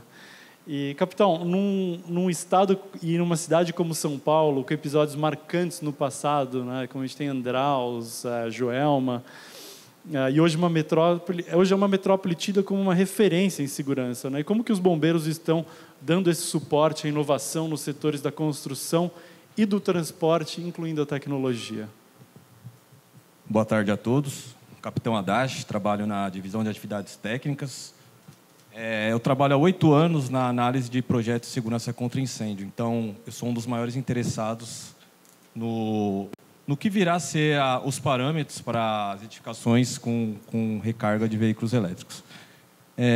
O Corpo de Bombeiros, faz mais ou menos uns 2 anos, criou a comissão de estudos dos veículos de recargas elétricas. E como... Carlos, né? Carlos, desculpa. Como o Carlos propriamente dito, houve vários testes, houve várias discussões, utilizamos normas estrangeiras, temos comissões de todas as instruções técnicas. Então, assim, toda tecnologia nova que chega, o Corpo de Bombeiros se preocupa. Através de produtos perigosos, temos um curso de produtos perigosos, temos um curso de salvamento terrestre dedicado a salvamento em veículos em ferragem, em locais de difícil acesso, e está entrando também a parte dos veículos elétricos. Então, a gente tem também todos um cabedal de todos os veículos, onde está ali a coluna A, a coluna B para fazer o corte, onde está o cinto de segurança, que às vezes cada veículo possui sua peculiaridade, e os veículos elétricos estão entrando nessa parte também. Por quê? porque cada veículo elétrico tem um tipo de bateria, cada veículo elétrico a bateria está instalada. A gente sabe que a maioria, diferente dos ônibus elétricos que estão estacionados aqui na frente, que fica em cima, a maioria dos carros elétricos fica na parte de baixo. Então, assim, a gente indo para a ocorrência, a gente já tem mais ou menos os parâmetros. A gente pode consultar, dependendo se tiver um incêndio em veículo elétrico, onde está instalada a bateria. Então, o Corpo de Bombeiros ele está planejando, está fazendo manuais de procedimento padrão para atendimentos de incêndio em veículos elétricos. E seguimos com um curso, não sei se os senhores visitaram a Escola Superior de Bombeiros, ali em Franco da Rocha. Então, ali, por ano, a gente forma centenas de pessoas com especialização, formação, tudo para atender melhor a sociedade paulista. Muito obrigado, capitão. E, Lauro, eu acho que você poderia, talvez você foi o grande protagonista de toda essa parceria com o Corpo de Bombeiros aqui em São Paulo. No começo de junho, todas as entidades aqui presentes, a gente uniu esforços na construção de um laboratório para ensaios sobre a segurança de garagens, que foi construído na Escola Superior dos Bombeiros do Estado de São Paulo, em Franco da Rocha. Poderia compartilhar um pouco como foi essa vivência e o que vocês edificaram ali, porque não foi pouco, né? Deixa eu contar essa história para vocês. Como turma da engenharia não consegue ficar muito sentado, então eu vou fazer isso aqui um pouco de pé para poder mostrar para vocês o que foi construído e feito lá. E não mais, aí sim a 4 mãos, né? Com todo o time que está aqui, com o pessoal do Corpo de Bombeiros, desde o começo dos trabalhos nossos no ano passado. Passamos por aquele caminho que o Carlos bem identificou ali e mostrou para a gente que a gente percorreu durante 2024. Esses aqui são os slides iniciais do Sinduscom. Como eu já bati um papo na primeira pergunta, eu já vou passar aqui. Para começo de 2025, a gente passa a virada do ano do Réveillon e a primeira demanda lá, junto com o capitão, com o Max, junto com o Major Ronaldo, foi, olha, eu preciso construir um laboratório. Executamos 2 simulados no ano passado, com bastante êxito, conseguimos colher muitas informações, mas ainda assim eu preciso ver o comportamento da edificação, do prédio, de nossas garagens. Eu preciso simular o que vai acontecer nas nossas garagens.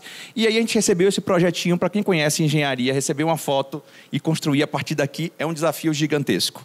Não era só a questão da ausência de projetos, era a questão do recurso, era a questão do local, né? Quem é que ia participar, toda essa especificação. E foi aí, Clemente, nesse momento que as entidades se juntaram, e aí todo o time do Secov, o Carlos aqui representando, a Abrainc com as incorporadoras. A gente debateu muito, é claro, que estava capitaneando o tema a turma do Corpo de Bombeiros, e a gente aceitou o desafio por essa questão mesmo de entender que o momento era apropriado, que essa é uma demanda existente, que a gente precisava estar na frente disso.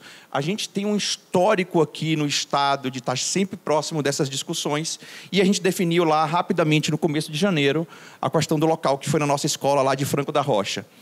O outro desafio era o tempo. A gente precisava construir essa garagem em 2 meses. Lembra que eu falei ali, não é simplesmente um galpão com 200 metros quadrados, era simular uma garagem. Então, o laboratório que a gente tem hoje lá em Franco da Rocha, ele tem os pilares nas dimensões, com recobrimento, com aço, com concreto, a espessura da laje, a fundação, é exatamente um recorte de uma garagem, porque a gente precisava avaliar ali o comportamento e não simplesmente um local. As fotos estão distantes aqui, mas isso aqui são 200 metros quadrados. É uma área bastante grande e a gente vai ver que a gente começou rapidamente ali, no finalzinho de fevereiro, começo de março, a gente começou essa obra. Aqui é um projeto, esse aqui é uma das empresas que junto conosco fez um investimento com relação a isso aqui. Só para vocês terem uma ordem de grandeza, a gente está falando aí mais ou menos de R$5.000 o metro quadrado de construção. É um recurso aqui que as entidades alocaram da ordem de 1 milhão, 1 milhão e 100 mil em 2 meses para poder executar este nosso empreendimento. Eu fico brincando que foi a nossa obra mais rápida ali, mas olha a carinha do nosso projeto. Aqui já são fotos no comecinho ali, no finalzinho de maio, começo de junho, e aqui dentro, para todo mundo que está, não sei se está conseguindo ver direito aí por causa da imagem, eu tenho uma simulação de todos os nossos sistemas prediais. Então, a parte de drenagem, exaustão, os nossos chuveiros automáticos, os famosos sprinklers estão aqui representados, detectores de temperatura, fumaça, CO2... Isso aqui foi feito exatamente para ser um laboratório, para ser testado cada um desses sistemas. Aqui são visores corta-fogo, para justamente a gente poder assistir do lado de fora. E o que eu trago? Descobri isso no evento lá, Clemente, em junho, que este foi o primeiro laboratório na América Latina, e a turma também trouxe para a gente, captou a informação que, igual a esse aqui, parece que só tem mais 4 no mundo. Foi bastante elogiado, inclusive pela turma de fora que estava lá. Tinha um pessoal da Austrália, representando o Corpo de Bombeiros da Austrália, que elogiou bastante a edificação e todo esse cuidado e o desafio que o Corpo de Bombeiros teve de montar isso dentro de casa. Então, esse aqui é o nosso laboratório, ele é um legado para a cidade de São Paulo, para o Corpo de Bombeiros, né?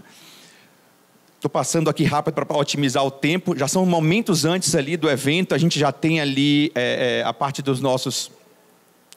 de toda a nossa edificação.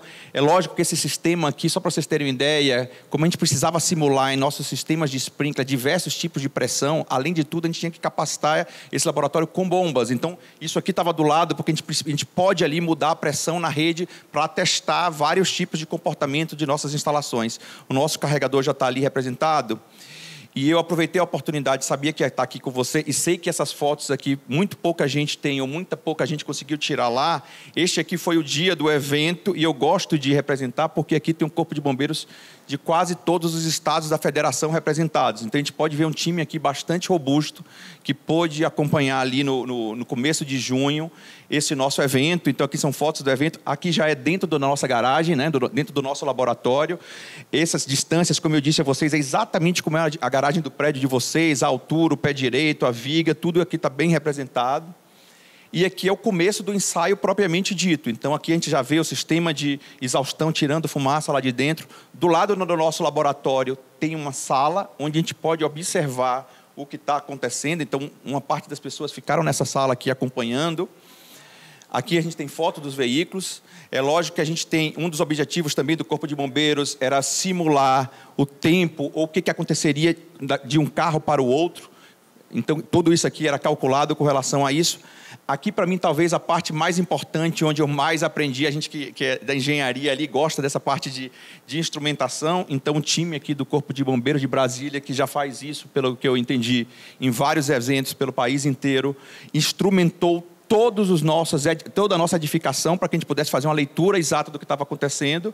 Então, aqui estão as fotos, a parte de gráfico, todo esse controle.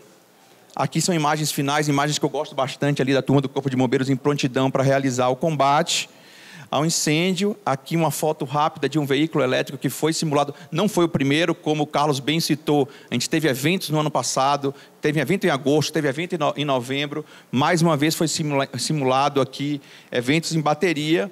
E aí, com essa coleta, com esses resultados, é o material que o time do Corpo de Bombeiros está trazendo agora e fazendo essa avaliação para a nossa norma.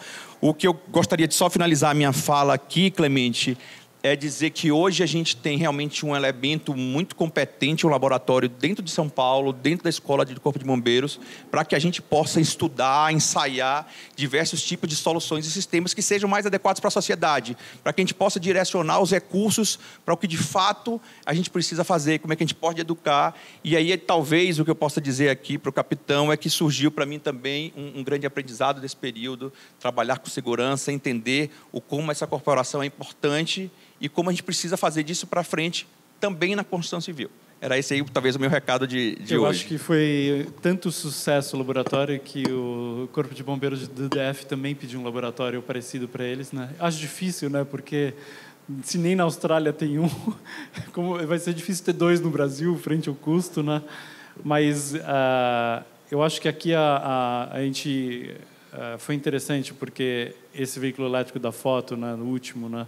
A gente não conseguiu colocar ele em fuga térmica, né? Apesar da bateria estar 100% carregada, penetrações que foram feitas na bateria, que eles chamam de abuso, a gente não conseguiu colocar ele em fuga térmica. Porém, Capitão Adachi, a gente teve uma experiência, acho que foi muito rica, né? Em outras ocasiões, né? Então, durante todas as tratativas que aconteceram junto com o Corpo de Bombeiros do Estado de São Paulo, a gente ainda observa que não tem incidentes necessários, aliás, incidentes acumulados severos com veículos elétricos que permitam a gente delinear uma estatística sobre o comparativo de sua segurança no estado de São Paulo, né? Evidentemente, a BVE manifesta a sua posição de ser pró-segurança sempre, né? E a gente pôde observar a resiliência dessas baterias não só nesse ensaio em Franco da Rocha, mas também nos ensaios realizados em outros episódios. Mas eu acho que, falando de um caso específico, né, que a gente tem um protagonismo importante do Corpo de Bombeiros de São Paulo, foi em 12 de dezembro de 2024, no centro de São Paulo, um ônibus elétrico tombou após o mal súbito do motorista. Não houve fatalidades, mas teve um princípio de incêndio com esse ônibus, que foi imediatamente combatido pelo Corpo de Bombeiros do Estado de São Paulo. Qual foi a dinâmica desse atendimento em relação aos demais? O Corpo de Bombeiros do Estado de São Paulo está preparado? E antes de você responder essa pergunta, né, eu acho que todos aqui estão pacificados na questão de que segurança é para todos, né? E quando a gente fala dos edifícios já existentes, né, a sugestão de sprinkler apenas para os edifícios com carregamento, né? Então, e aí se estende para a totalidade da garagem, né? Mesmo que eles tenham uma única estação de carga. Quando a gente observou em Vinhedo, né, a plena capacidade, né, do Corpo de Bombeiros do Estado de São Paulo, que foram realizados no pátio da Volkswagen, né, com veículos dotados de grandes packs de bateria, com uma tecnologia considerada geradora de uma liberação de calor maior do que chegando agora com os veículos chineses. E, segundo o Major Ronaldo, durante esse evento, né, durante o evento no Anhembi, onde ele traz informações sobre esse ensaio que a gente fez em Vinhedo, na Volkswagen, a quantidade de água utilizada nesses combates dos veículos a combustão nos veículos elétricos foi muito parecido com o veículo a combustão. Então, a diferenciação entre veículos elétricos faz sentido, dado que a gente observa alguma similaridade na dinâmica desses episódios, frente também ao que a gente observou aí nos ensaios em Franco da Rocha? Vamos lá, são duas perguntas distintas. Então, o incêndio que teve no veículo elétrico, um ônibus elétrico próximo ao quartel ali da CEL, onde reside o comando de bombeiro do metropolitano, desde o primeiro momento já foi identificado, porque a frota de veículos já é fácil de identificação, está escrito veículo elétrico, ele é um pouco mais alto, então na rede de rádio já irradiaram, trata-se de um veículo elétrico. Posto isto, a primeira preocupação foi o isolamento da área. Por quê? Você não sabe se ali as baterias entraram em algum tipo de abuso, entraram em fuga térmica, então isolamos aquela área que é uma área de difícil isolamento. Então, primeiro a gente fez o isolamento daquela área e a orientação foi para que todos os atendentes daquela ocorrência estivessem de EPR, porque você também tem os gases tóxicos liberados pela bateria de lítio. E foi iniciado o resfriamento das baterias na parte onde estava pegando fogo. Diferentemente de outros incêndios que a gente verificou no exterior, que demandam geralmente uma média de 40 mil litros, aquele incêndio foi aproximadamente 6 mil litros. Então, assim, a gente depois não foi repassado para nós, inclusive da Volvo também não foi repassado para nós por uma questão de sigilo industrial, se toda a bateria daquele veículo foi consumida, entrou em fuga térmica, ou apenas eles tinham algumas barreiras que não deixassem todas as células entrarem em fuga térmica. A princípio, a gente fez um entendimento que nem todas as células foram danificadas. Então, foi um incêndio ali de menor potencial de risco. A segunda questão, né? Então, vamos lá. Eu sei que a diretriz, como o Carlos apresentou, já deu todas os parâmetros que foram apresentados nessa diretriz da Ligabom. A Ligabom é a federação de todos os corpos de bombeiros militares. Eu deixo bem claro que essa diretriz ela é recomendativa e orientativa, uns parâmetros que cada estado tem seu pacto federativo de adotar, dependendo do seu entendimento. Então, assim, existem corpos de bombeiros que uma mudança na lei, depende apenas de uma assinatura do comandante de bombeiros daquela região. Por quê? Porque está por meio de portarias. O nosso regulamento ele já é diferente. A gente precisa, se a gente for alterar qualquer tipo de exigência, então a gente teria, quem tem mais proximidade com o decreto estadual 69118, ele estabelece todas as medidas que precisam para as edificações, por ocupação. Então teria que alterar a tabela 6G das garagens exigindo chuveiro. E que isso acarreta? Isso acarreta uma mudança de decreto. O decreto foi aprovado agora, 69118 de 2024, então a gente teria que fazer um novo decreto em cima de um decreto. Então, assim, e a particularidade que todos podem saber é que esse decreto vai mudar as instruções, e quando você muda o decreto e abre para novas instruções, abre-se um período de consulta pública. Então, os senhores podem ficar tranquilos que todas essas partes, essas sugestões, essas discussões, a gente vai trazer à sociedade. Não vai ser assim, da noite para o dia, o Corpo de Bombeiros do Estado de São Paulo vai baixar todas as edificações deverão ter chuveiro, as existentes, chuveiro. Não. Para essa mudança, a gente vai avisar, o decreto vai mudar, se mudar, porque isso depende do corpo jurídico e da aceitação do nosso governador Tarcísio. Ele pode simplesmente falar que não, e falar, aguarda, faça maiores estudos. O corpo jurídico pode entender, verifica essa parte aqui. Então, assim, não é uma decisão, são decisões que, primeiro, o comando do Corpo de Bombeiros do Estado de São Paulo tem que subir um documento que ainda está em estudo, não está pronto. Por isso que, dentro da minha apresentação, eu deixo bem claro que todos esses parâmetros estão em estudo. O Estado de São Paulo ele não vai sair na frente querendo, vou adotar todas as diretrizes em contemplar todo o que está descrito na diretriz. O Corpo de Bombeiros do Estado de São Paulo está pensando, vamos estudar, vamos ver as discussões.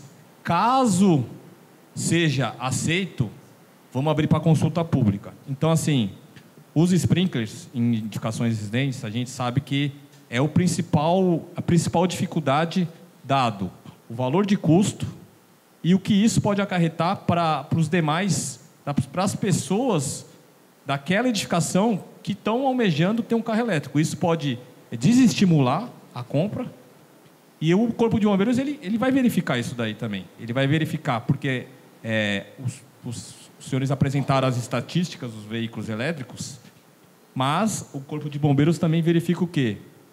A matriz de risco, probabilidade versus potencial de risco. Às vezes, o que a gente se preocupa? Com o comportamento do fogo. Então, o comportamento do fogo em veículos elétricos é diferente. É conhecido mundialmente o calor que dissipa, a quantidade de água que precisa, os gases tóxicos são diferentes. Então, assim, e para não ter essa diferenciação, estamos tratando veículos elétricos de forma... Os edifícios novos é para garagem, sprinkler para todo tipo de garagem. Pode ela ter só a combustão, não ter nenhum veículo elétrico, nenhum local de recarga. Então, para não ter essa diferenciação, esse preconceito, a gente estabeleceu que para as edificações novas pode ser que, caso regulamentado, assinado pelo nosso, depois de consulta pública, assinado pelo nosso governador, essas edificações precisem de chuveiros automáticos, as novas. Só que os chuveiros automáticos serão para a garagem inteira, independente se tem recarga ou não. Excelente, muito obrigado, capitão. E, Carlos, eu acho que diante de tudo que a gente pôde observar nessa conversa hoje, como que o consumidor vê essa transformação das garagens, o potencial de ter um novo empreendimento, onde ele possa usufruir de veículos tecnológicos, como isso está sendo enxergado pelo mercado? Qual é a pressão da sociedade sobre o setor da construção e também do real estate, quando a gente fala da temática das garagens? Bem, eu só queria reiterar também o nosso orgulho e a seriedade em relação ao Corpo de Bombeiros, né? Quer dizer, se todas as instituições brasileiras fossem, a gente teria um país melhor, né? E a gente tem uma convivência lá no Secov com todas as concessionárias, Corpo de Bombeiros, e eu queria atestar aqui também, não enfatizei suficientemente isso na primeira fala, assim, a forma muito séria de convivência. Eu acredito que, na linha que o capitão Haddad comentou, eu acho que é uma tecnologia nova que a sociedade está aprendendo a utilizar. Então, o que a gente percebe em relação aos condomínios novos é muita dúvida ainda, e talvez, né, a gente esclareceu para os síndicos, né, no dia seguinte da publicação da diretriz da Liga Bom, teve uma enxurrada de ligações de síndicos lá no Secov, perguntando o caminho, e nós explicamos, olha, é uma diretriz, é uma orientação, né? Cada corpo de bombeiro estadual, à luz aí do seu regramento, de como funciona, vai tomar a decisão, mas eu acredito que seja importante, né, em algum momento, a gente clarificar. Então, o que a gente está orientando hoje? É perfeitamente possível, né, as pessoas terem carros elétricos, é essencial que o síndico, a comissão de pós-obra, faça uma avaliação técnica de carga, de cumprimento de normas, de tudo aquilo que exige a legislação, né? Então, e a partir daí, eu acho que a gente vai aguardar a regulação. Como eu disse, a gente defende hoje que empreendimentos novos, independente de carros elétricos ou carro a combustão, que todos os subsolos têm, a gente entende que é adequado isso, mas a gente tem uma preocupação realmente com a dificuldade, né, técnica de instalação em prédios existentes, né? É claro que tudo é viável tecnicamente, né? Acho que se eu quiser ter um prédio mais seguro, eu derrubo e faço outro, né? Só que aí tem uma questão também naturalmente econômica, de escolha da alocação de recursos pela sociedade. Então, assim, a gente está sentindo o consumidor, tentando responder objetivamente sua pergunta, Clemente, o consumidor tranquilo, a gente está orientando, né, que os carros elétricos são inexoráveis, que a eletromobilidade urbana, né, a gente está vendo aí várias palestras, vendo ônibus aqui, né, é um caminho sem volta realmente.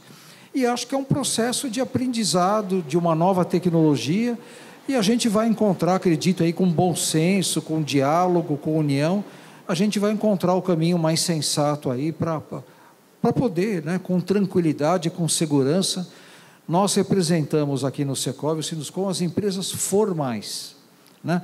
50% de tudo que é feito no Brasil em construção civil é informal, olhando de uma forma geral. Nós representamos as empresas formais, nós defendemos normas técnicas, né?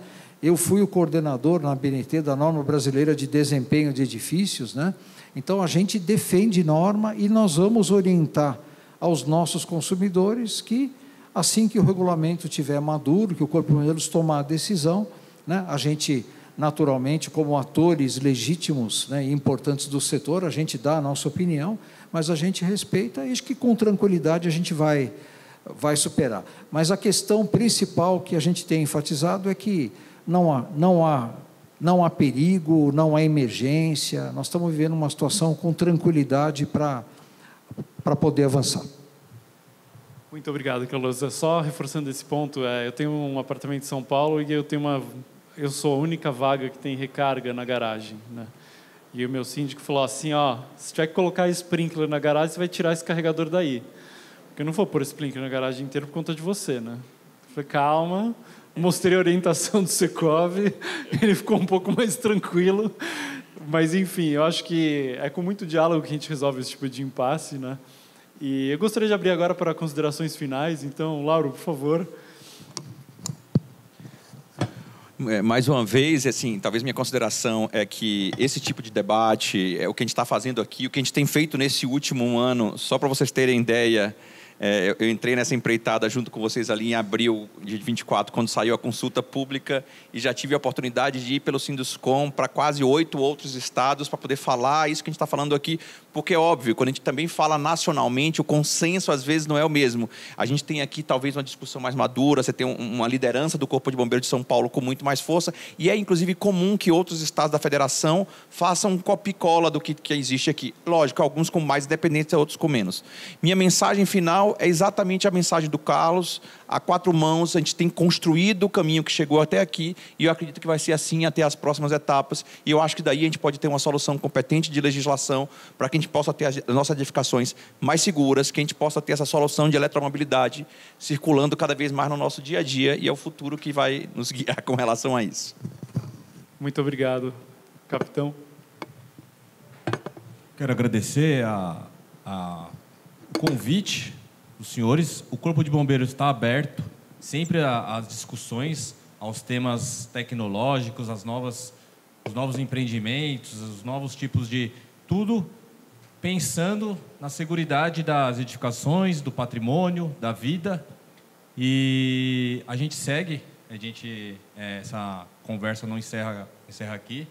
Tendo novas discussões, chamaremos os senhores que estiveram na publicação da diretriz, naquele auditório vermelho. Lembro dos senhores lá fazendo algumas perguntas. Então, o Corpo de Bombeiros vai manter essa linha. Lembrando, qualquer mudança na nossa lei, nas instruções técnicas, teremos a consulta pública para discussões, deliberações, razões, contra-razões, tudo da melhor forma para a gente ter uma sociedade mais segura. Muito obrigado, capitão. E eu acho que vale ressaltar aqui a BVE e todas as entidades aqui presentes saudam o movimento dos Corpos de Bombeiros do Estado de São Paulo de realmente trabalhar através de consultas públicas para que juntos possamos aprender e entender a temática. Eu acho que esse é um movimento muito saudável que foi feito, porque todos pudemos aprender sobre o assunto. E antes de finalizar aqui, não sei se a gente vai ter tempo para as perguntas, as últimas considerações do Carlos. Eu acho que já foi tudo dito. Eu queria só agradecer também a oportunidade. A gente estava conversando com o secretário Derrite, ele foi do Corpo de Bombeiros também, né? Então tem trabalhou do lado dele. Então a gente tem um secretário de segurança que veio do Corpo de Bombeiros e que valoriza muito a entidade. Eu acho que o caminho é esse, é debater e buscar o melhor para a sociedade. Esse é o caminho que a gente deve sempre estimular, a construção conjunta. Muito obrigado. Muito obrigado, Carlos. Gostaria de agradecer novamente a presença do Sinduscom, Secovi, Corpo de Bombeiros do Estado de São Paulo. Eu não sei se a gente ainda tem alguns minutos antes da próxima. Acabou? Tempo? Som. Tem uma outra lá em cima, né? Mas, bom, se alguém tiver qualquer pergunta, a gente está por aqui. Acho que todo mundo tem os nossos contatos. Então, novamente, muito obrigado a todos que estiveram aqui nesse painel conosco e principalmente a vocês que estiveram conosco aqui na plateia. Obrigado.